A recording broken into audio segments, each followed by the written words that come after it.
SPLUMA, which is the Spatial Planning and Land Use Management Act 16 of 2013, is a national framework act that requires provincial legislation to enable municipalities to enact spatial planning and land use management bylaws. SPLUMA, in essence, sets the principle that all land development application must be submitted to the municipality as the authority of first instance. And because of this responsibility that the government of South Africa has placed on municipalities, this podcast interrogates the planning thinking in these municipalities beyond what SPLUMA has stated, chiefly municipalities which encompass both the termed urban and rural areas. In this episode, I talk to you about development corridors as a form of intervention in municipalities, and I unpack to you what I discover as I look into these interventions. Welcome to Planners in a Podcast. My name is Dino Mugo, and I take you through planning thinking in South African municipalities.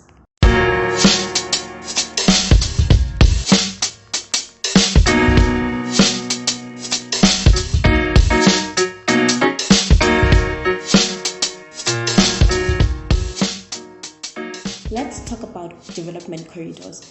Corridors exist in large part because governments, funders, and development experts either believe that they do or that they should exist. Just in the case of Mampong Corridor, which is found all the way in the province of Limpopo in Polokwane municipality. This particular corridor has been identified as a development corridor, and I am looking into this corridor for my honors research paper.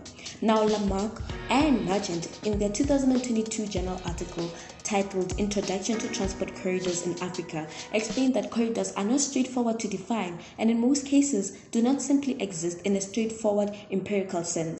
Now, I would like for us to describe the theory and concept of a transport corridor before going into what actually struck my interest when I looked into transport corridors. Parks, Custer, and Patterson, in 2017 in their publication, What are Development Corridor Strategies and Do They Work?, said that corridor development concepts are based on the belief that concentrating and collocating infrastructure investment in specific locations can create clusters of interconnected firms, nurture the development of value chains, reduce unemployment, and improve the provision of basic public services. An important point raised about corridors is that corridors may only be held to exist if the underlying infrastructure is in adequate shape and has appropriate security to allow people and products to travel. Now, corridors are said to be imperative in economic growth since economies require efficient and sustainable logistical networks. This explains why corridors are frequently employed as a development idea to build fast lanes between locations of origin and destination in many countries. They are used to enhance trade and transportation while also increasing connectedness.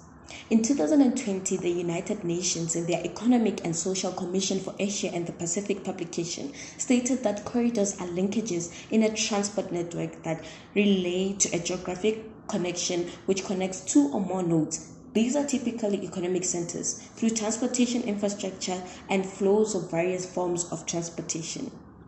In 2019, Gedimus Licitus, who is a human geographer interested in the politics of development in sub-Saharan Africa, published a journal article titled How to Understand a Development Corridor, and he looked at the case of Lamu Port, South Sudan, Ethiopia transport corridor in Kenya, and he mentioned in this article that transport corridor development can have two major goals. One, to increase efficiency in the corridor's transportation and logistics transportation, and two, to stimulate economic growth in the corridor region by leveraging on better connectivity and transportation network.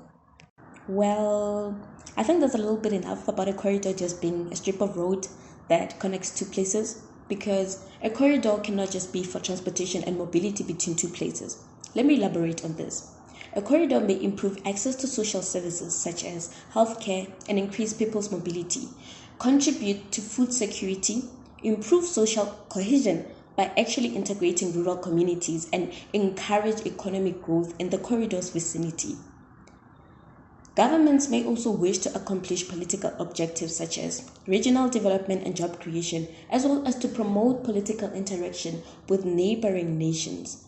Now, I did say there is a certain interest that struck in me after looking into the role of transport corridors and the possibilities that it can offer to people who use these corridors.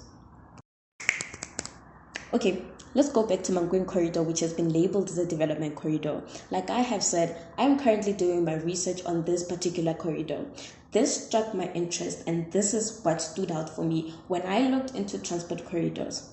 I thought to myself, if we have one direct road linking Polokwane and Mankweng, and the possibility that this corridor can bring from capitalizing on improved transport networks and connectivity while stimulating economic growth, why is it that this development corridor is not perceived as an intervention which can help address the 35.6% unemployment in Limpopo, and it can possibly be an opportunity for mega growth like China?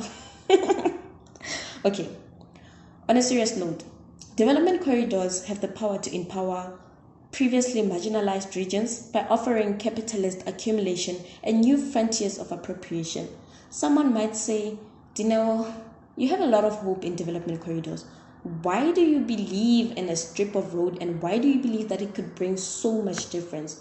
Well, I do not believe in development corridors as the only intervention that have the ability to change people's lives. But I do believe in the fact that if we are faced with a strip of road which we identify as a development corridor, we should do our best to make it work. I mean, it should be the turnaround of our lives. It should be like the new Azania. Okay, let me not get ahead of myself. Okay, I did get ahead of myself.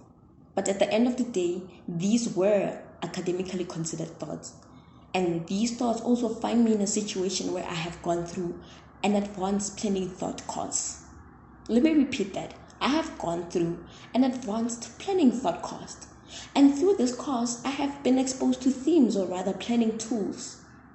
And some of them, which I mentioned in this podcast, are context, consciousness, nuance, and purchasing planning. And through this course again, I have learned about theorizing on the nature and potential of planning as a human and rational activity that entails putting knowledge into practice, as well as theorizing about the nature of planning in a liberal democracy following apartheid.